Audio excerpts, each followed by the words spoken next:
Hello and welcome to Gravitas Plus. I'm Palki Sharma Upadhyay. Our world is at war. The man waging it is Vladimir Putin. He's the president of Russia. For the longest time, Putin kept the world guessing. Will there be war in Ukraine? Will there not be a war in Ukraine? Then one morning, he decided to shock the world. He invaded Ukraine and dared the world to stop him. If you interfere from outside, you will face consequences, he said. Consequences greater than any you have faced in history. Where does Putin get this nerve from? In 2008, he sent troops to Georgia. In 2014, he annexed Crimea. It's 2022, and Vladimir Putin has single-handedly put Europe in a spot.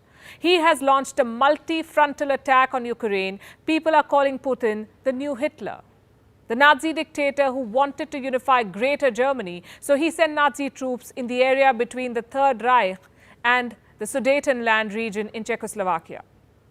It was home to many German-speaking communities, just like Donbass is home to many Russian-speaking communities. Putin, too, is following Hitler's playbook. He wants to unify his motherland, so he has sent tanks and troops to Ukraine. He has invaded a European country in the year 2022. Again, where does Putin get this nerve from? Putin's grandfather worked as a cook for Joseph Stalin, but that's actually irrelevant here. Experts believe Putin picked his dictatorial traits from a former boss. Putin was once the deputy mayor of St. Petersburg. His boss was the city's mayor. His name was Anatoly Sobchak. Putin admired him and is said to have subconsciously picked his traits. Today, Putin's authoritarianism is out in the open. Ukraine says parallels between Putin and Hitler are not a meme anymore. They are Ukraine's reality. You see, if we have to understand the war in Ukraine, we must first understand Vladimir Putin, the man who is pulling the strings of this war. What's in his mind? What has shaped his life? So where do we start? You would know that Vladimir Putin was once a KGB agent. KGB was a Soviet spy agency. When Putin was training for it in 1975, his trainers found out a flaw in the young man. They said Putin had a diminished sense of danger. In other words, what may seem dangerous to you and me may not seem dangerous to Vladimir Putin. He acknowledges this in his biography. He says back in his KGB days, a negative trait often ascribed to him was his lowered sense of danger. The spy agency considered this a very serious flaw. Well, they were not wrong. Look at what's happening now. Putin's dangerous invasion in Ukraine. Which leader today would dare to send tanks into another country? Which leader would be unafraid of repercussions? Putin has been exhibiting this diminished sense of danger since his childhood. He was born in October 1952 in the Soviet city of Leningrad. His parents belonged to the working class. They lived in a Soviet-style apartment and shared the space with two other families. While most children picked up humble sports, Putin decided to pursue a martial art called Sambo. While most schoolboys dreamt of becoming a doctor or a fighter pilot or something glamorous, Putin dreamt of becoming a spy. He first set foot into the KGB headquarters when he was still in his teens. He graduated from the Leningrad State University in 1975 and went straight to join the KGB. He was posted in East Germany, where he mastered smokes and mirrors. Long before Ukraine, Crimea or Georgia, he wrote a campaign biography. It is based on one-on-one interviews. In one of these interviews, Putin recounts an incident from his university days. He says he was driving a car. His martial arts coach was with him. They were on a road outside Leningrad when Putin saw a farm truck passing them.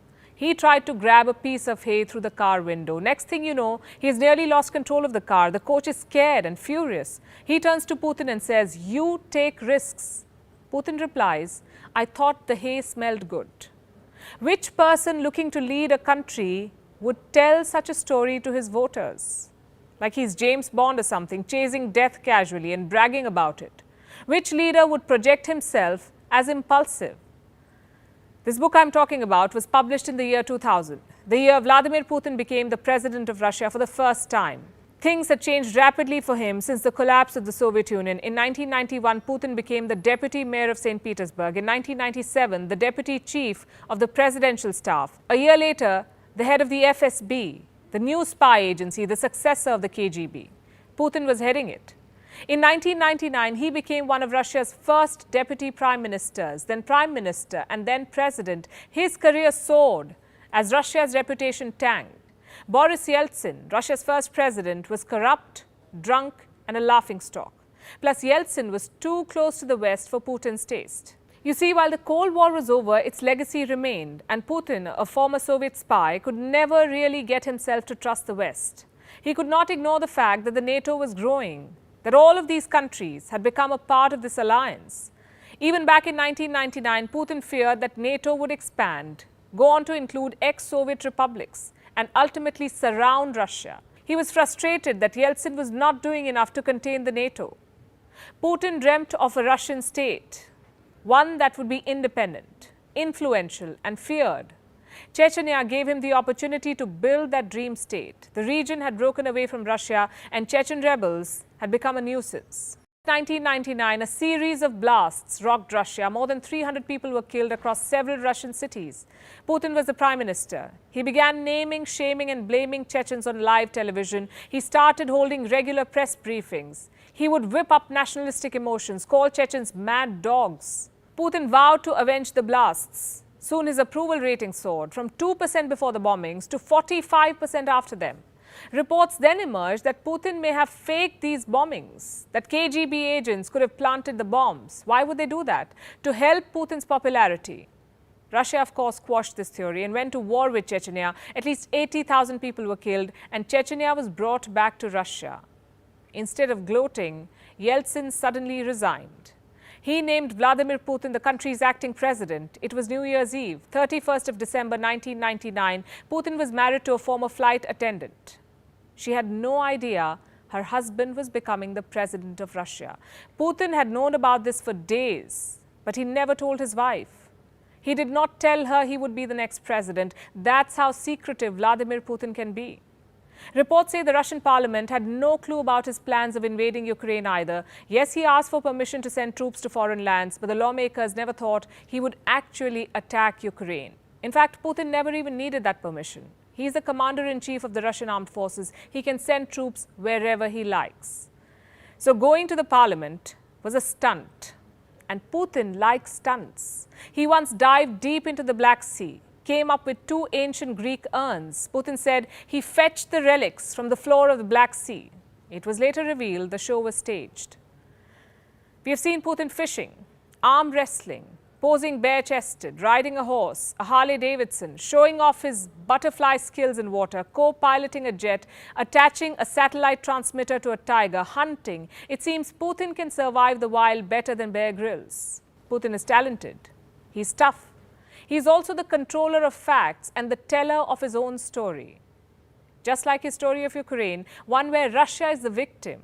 The people of Donbass are victims, and a democratically elected government in Kiev is full of Nazis. So Putin has decided to send troops on a denazification mission. Buildings have been flattened, innocent civilians have been killed. Why? Because the Russian president thinks Ukraine and Russia are one, and he does not let anything come between him and his motherland, even if that means keeping secrets from his wife or not attending to his daughter. That's another story. It is said that when Putin was the mayor of St. Petersburg, his daughter met with an accident. She was injured. He was at work. So he sent his deputy to attend to the little girl.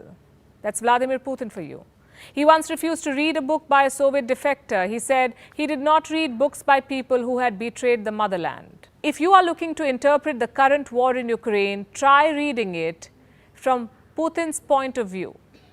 If you want to know what will happen next, try gauging it through Putin's eyes. He's a boy from a working-class family who climbed his way to the Kremlin and became the face of Moscow. He has the backing of powerful KGB officers. He has Russia's Richie Rich on his side. He has been in power for 22 years now. He has dragged Russia into many wars, meddled in the affairs of his neighbors, be it Belarus or Azerbaijan.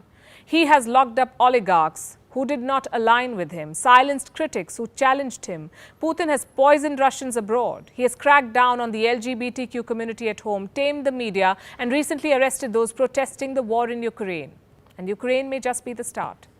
A 2020 vote made Vladimir Putin Russia's president for life. In the last 14 years, he has gone to war thrice. He will remain in power until 2036. That's 14 more years and 13 more Soviet republics to go.